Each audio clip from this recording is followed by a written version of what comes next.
Hi guys, thank you so much for joining me. I had a mum send me a message today asking me what she could possibly do to help lengthen her little one's naps out during the day. So what happened is they've made that transition down to one nap a day, but her little one's naps just haven't lengthened. So she was asking me for some tips on what we could do just to help lengthen that out so that they don't get stuck in that early to bed, early to rise kind of pattern. So when your child has transitioned down to one nap a day, ideally we're wanting that nap to fall somewhere at around 11 to 11:30. Now they're going to make that transition somewhere between 14 and 18 months of age.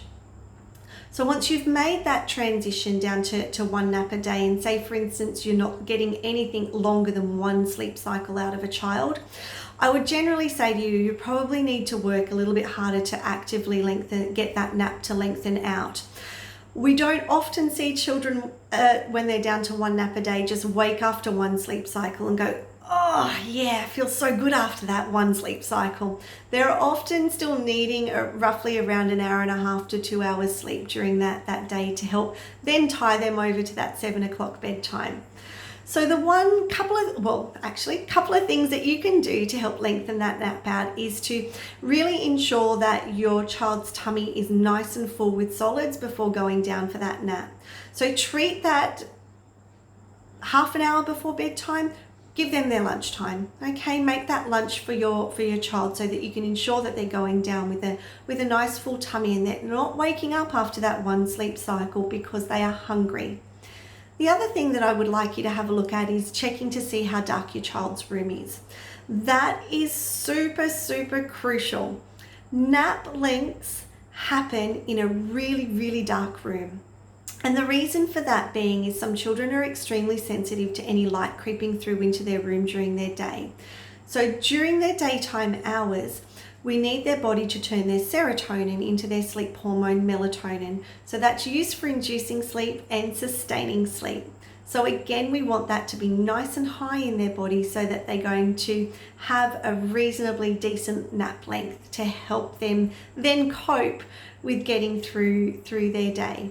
So they're probably my two main tips. If your child then still wakes up after 45 minutes going down with a full tummy in a super duper dark room, then what I would do is give them an extra 10-15 minutes to see whether or not they can connect those sleep cycles together without you having to do anything. If you're giving them enough time to see whether or not they can lengthen those cycles out by themselves, they will often lay back down and pop themselves back to sleep if they've just recognized that their body hasn't quite had enough sleep. Sometimes if we rush in there too quickly to scoop them up and get them up from their nap and go, oh, well, they're not going to go back to sleep, we're not actually giving them the chance to do that.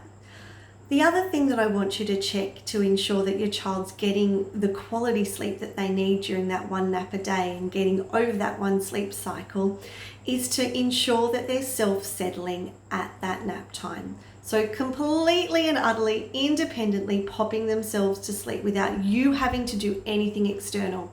So you're not getting them drowsy, you're not patting them off to sleep, rocking them off to sleep or anything like that. So really, really make sure that they are properly self-settling at that nap time. A baby who can initially self-settle off to sleep will then be able to resettle themselves back to sleep. If you feel like there might be an environmental noise that's happening that's causing your child to wake early from that nap, then I would definitely encourage you to pop some white noise into their sleep space. White noise is absolutely amazing at drowning out environmental noises. So say for instance you've got a garbage truck running around or a neighbour's dog that happens to bark at that same time each and every day, or you're worried whether or not any environmental noise from an existing child in the house is causing them to wake early, or even if you've got stuff to get done around the house. You don't need to tiptoe around, just pop some white noise into your child's sleep space and see whether or not that helps. So there you go, guys. They are my top tips for helping to lengthen out that nap. Now, it's not going to happen automatically.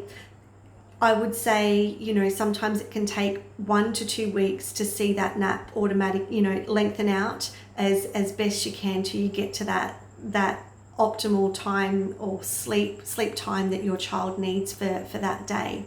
If that nap length isn't quite there, my extra little tip for you is to bring that bedtime forward. Don't allow them to go to bed overtired and therefore create extra nighttime wake-ups and then those potential early mornings that's going to get you stuck in that early to bed, early to rise pattern. Thanks so much, guys. I hope you get some help from those tips. And if you have any further sleep questions, please don't hesitate to reach out and send me a message. I'm only more than happy to help you. Thank you so much. Bye for now.